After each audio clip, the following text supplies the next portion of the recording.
আসসালামু আলাইকুম বোনেরা, কেমন আছেন?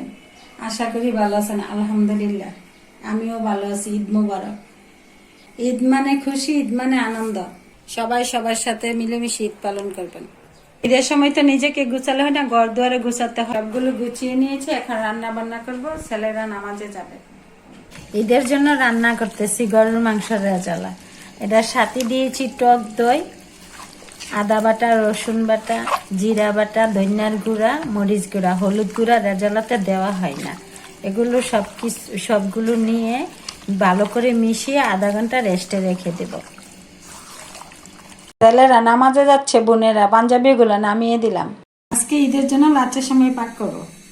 কিভাবে পাক করবো আপনাদেরকে দেখাচ্ছি। দুধটা চুলার মধ্যে বসিয়ে দিলাম, সাথে দিয়ে দিচ্ছি এলাচি, দারচিনি দিয়ে দুধটা জাল করে নিচ্ছি। দিয়ে দিচ্ছি স্বাদ মতো লবণ।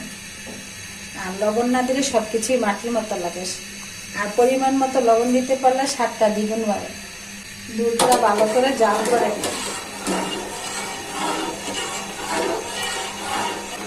দুধটা প্রায় জাল হয়ে গেছে, সাথে দিয়ে দিচ্ছি চিনি।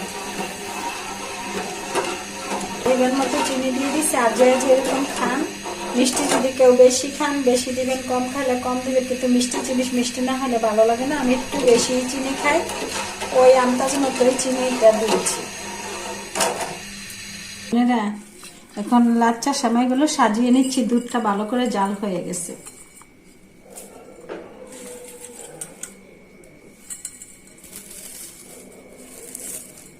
লাচ্চা সেমাই রান্না করা খুব সহজ। দুধটা ভালো করে জাল করে এরকম ভাবে ভিজিয়ে দুধটা ছেড়ে দিলে লাচ্চা সেমাইটা সহজে রান্না হয়ে যায়। আর এটা তো ঘি দিয়ে ভাজা থাকে, আর অন্য কিছু করতে হয় না।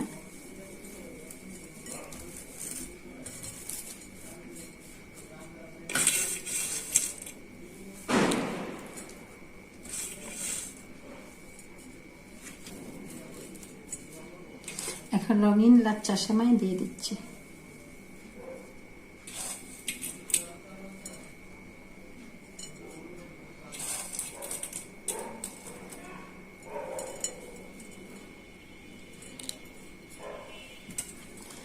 এখন দুধটা ঘন করে জাল দিয়েছি, দুধটা ঢেলে দিই।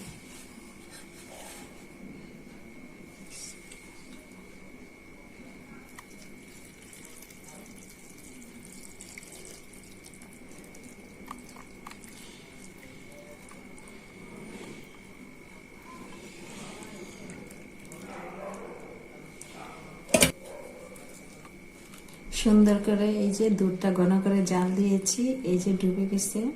একটু পরে সেমাইটা সুন্দর মতো ফুলে যাবে। একটু ফুলে যাক, তারপরে আবার কিশমিশ দিয়ে সাজিয়ে নিব। এই যে দেখুন বোনেরা, কি সুন্দর ফুলে গেছে সেমাইটা। এখন সেমাইটা কিশমিশ দিয়ে সাজিয়ে নিচ্ছি।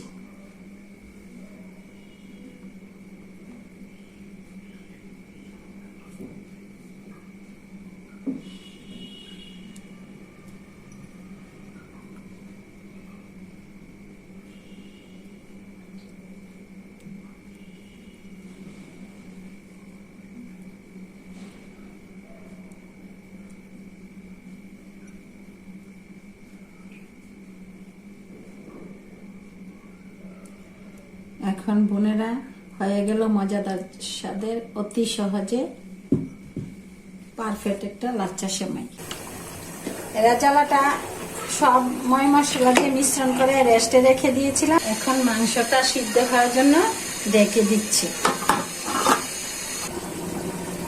দেখি, ও কি সুন্দর একটা কালার হয়েছে। মাংসটা যে ধুয়ে নিয়েছি আর টক দিয়ে দিচ্ছি, ওইটার থেকে ধুয়ে মাংস মনে প্রায় সিদ্ধ হয়ে যাবে, ওরকমই মনে করছে। ভালো একটা ফ্লেভার আসতেছে, গ্রানটা অনেক সুন্দর, মাশাআল্লাহ। এখন আবার দেখে দিই ভালো করে সিদ্ধ হওয়ার জন্য।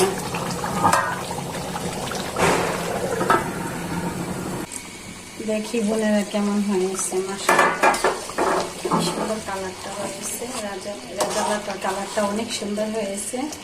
দেখি মাংসটা কিরকম সিদ্ধ হয়েছে কিনা। ও, অনেক সুন্দর সিদ্ধ হয়েছে। একটু চেখে দেখি।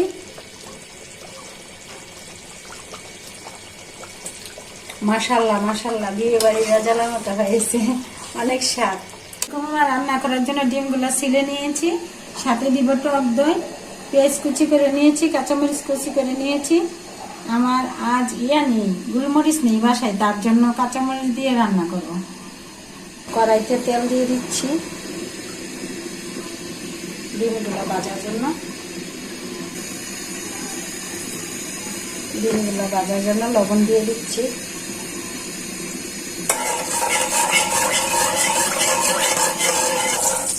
একে একে ডিমগুলো দিয়ে দিচ্ছি ভাজার জন্য।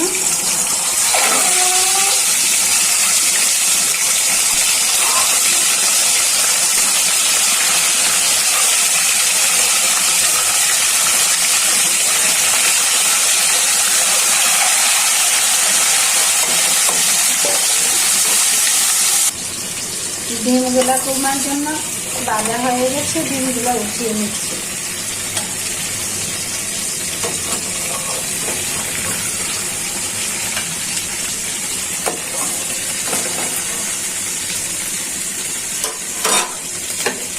এখন পেঁয়াজ কুচিগুলো দিয়ে দিচ্ছি।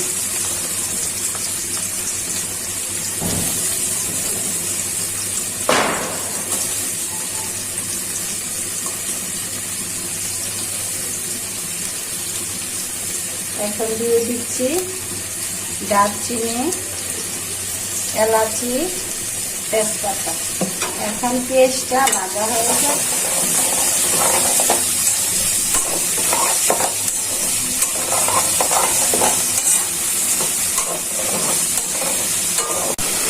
মশলাটা কষানো হয়ে গেছে, হালকা একটু জল দিয়ে দিচ্ছি।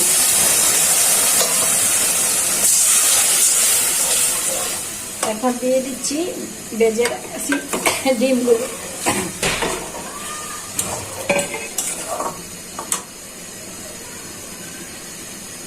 সাথে দিয়ে দিচ্ছি ফেটানো টক দই।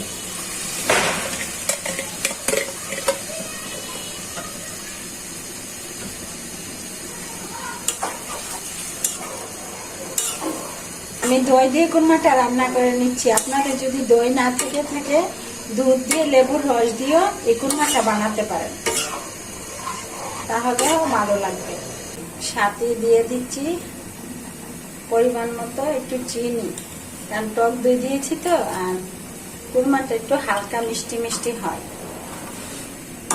তার জন্য চিনিটা দিয়ে দিলাম। এখন সাথে দিব হালকা একটু ঘি। ঘিটা দিলে ভালো একটা ফ্লেভার আসে।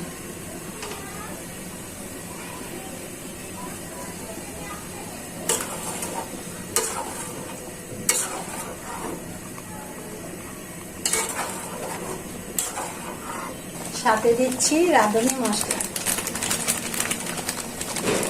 রাঁধুনি মিষ্টি মশলা।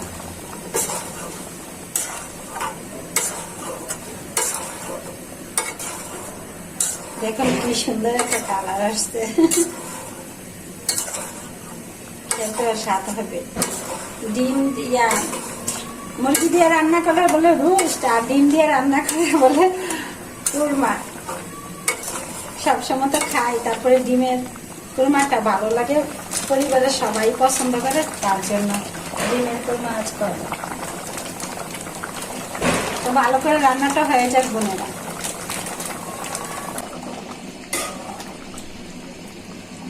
দেখি কিরকম হয়েছে। ও, অন্যরকম একটা স্বাদ। মাশাআল্লাহ মাশাআল্লাহ, অনেক সুন্দর হয়েছে। কালারটা আবার খেতে অনেক স্বাদ হয়েছে। যে ঘি দিছি না সাথে, আর টক দই, এই যে শুধু ঘিয়ের ফ্লেভারই আসতেছে। বোনেরা ভালো থাকবেন, সুস্থ থাকবেন। আমার ভিডিওগুলো বেশি বেশি দেখবেন, লাইক করবেন, কমেন্ট করবেন। সবাই সবার জন্য দোয়া করবেন, একটা যেন ভালো কাটে। আল্লাহ হাফেজ।